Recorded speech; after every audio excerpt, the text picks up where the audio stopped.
We've all seen that sci-fi dream of the powered exoskeleton, right?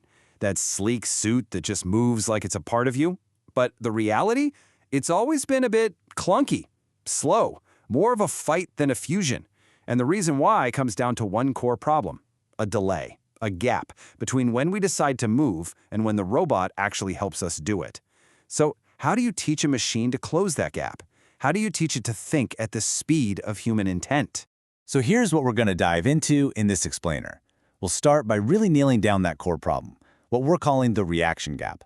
Then we'll take a look at how today's technology works. After that, we'll explore a huge shift in thinking from muscle to mind and unpack the incredible AI that makes it all happen. And finally, we'll see the amazing results and talk about what this breakthrough could mean for all of us. All right, so let's start with the fundamental challenge.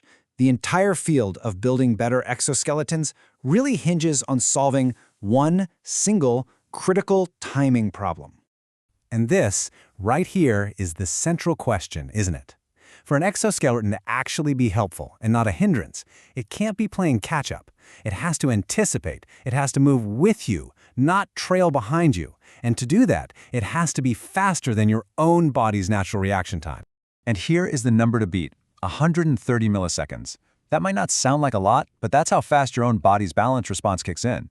If you start to trip, your muscles are already firing in about 1/10 of a second. So for an exoskeleton to actually prevent that fall, it has to see it coming and react even faster than that. That's the benchmark. And this is the industry's really ambitious goal: under 50 milliseconds. That's the total time from sensing to processing to acting. Just think about that. The machine has to be significantly faster than our own biology. That is an enormous technical hurdle to clear. Okay, so let's look at how current systems try to solve this. The main method they use today is what we can call the reactive approach. It's pretty clever, but as you'll see, it has some serious limitations. The standard today is something called impedance control. Now, in simple terms, what this means is the robot waits for you to start moving. It senses that you've moved, and then it kicks in to help. The crucial point here is that it's always reacting to something that's already started. It's fundamentally a step behind. And this reactive approach, well, it leads to some very real problems. The biggest failures happen during what are called gait transitions. When you switch from walking on a flat surface to climbing stairs. Plus, the sensors that track your position, they start to drift and become inaccurate in just a few minutes. And the signals from your muscles, they get noisy and unreliable as you sweat or your muscles get tired. It's just not a seamless experience. So if reacting to what our muscles are already doing isn't good enough, what's the alternative? Well, this is where the big paradigm shift happens. We stop listening to the body's actions and start listening to the brain's intent. And this chart just lays it out perfectly. EMG, the muscle signal, gives you maybe 150 milliseconds of warning, tops. But EEG, which reads your brain signals directly, can detect your intention to move up to 700 milliseconds before you actually do. That is a massive predictive window. The only catch? That brain signal is way, way noisier. Tapping into that noisy brain signal used to be incredibly expensive and complicated, but that's changing, thanks to systems like the NeuroKey platform. This is actually a research-grade EEG system that was developed for neural authentication.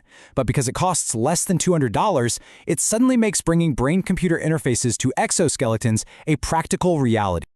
Okay, so now we can get the signal from the brain. But how do you translate that messy, complex, noisy signal into a clean command that a robot can understand? Well, you need a kind of universal translator for brainwaves. And that's where a brand new AI architecture comes in. It's called the Universal Signal Decomposition Framework, or USDF.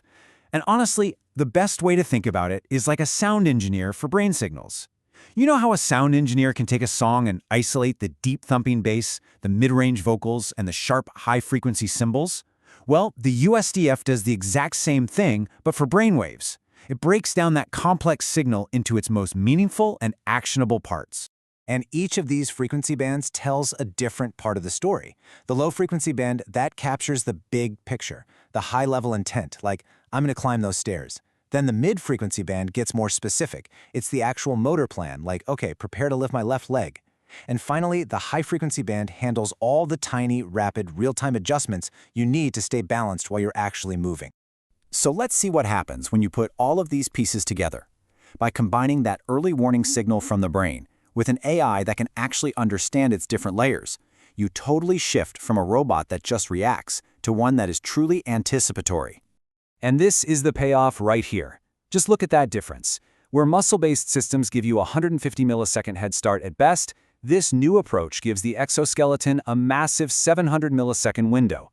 It knows what you intend to do long before your muscles even get the final command from your brain. And this isn't just theory. This predictive power translates into incredible real-world gains. The force between the human and the robot, that feeling of fighting the machine, is cut in half. The error rate when you're changing movements is reduced by 67%. And it's even less tiring. It reduces the user's metabolic cost of walking by over 24%. So, the bottom line is this. We now have a system that can act on our intent before our body even does. It completely closes that reaction gap, creating a truly seamless fusion of human and machine. But what's really exciting here is that this whole idea, this multi-frequency way of understanding a signal, is so much bigger than just exoskeletons. It's really a foundational new way for AI to understand all kinds of complex systems. I mean, you can apply this same USDF framework almost anywhere. For autonomous drones, it can fuse data from different sensors to create a much more complete picture of the world. In medicine, it can analyze heart signals at multiple scales to find subtle problems that other methods might miss. It could even be used in public finance to detect different kinds of corruption, from tiny fraudulent transactions to huge systemic schemes.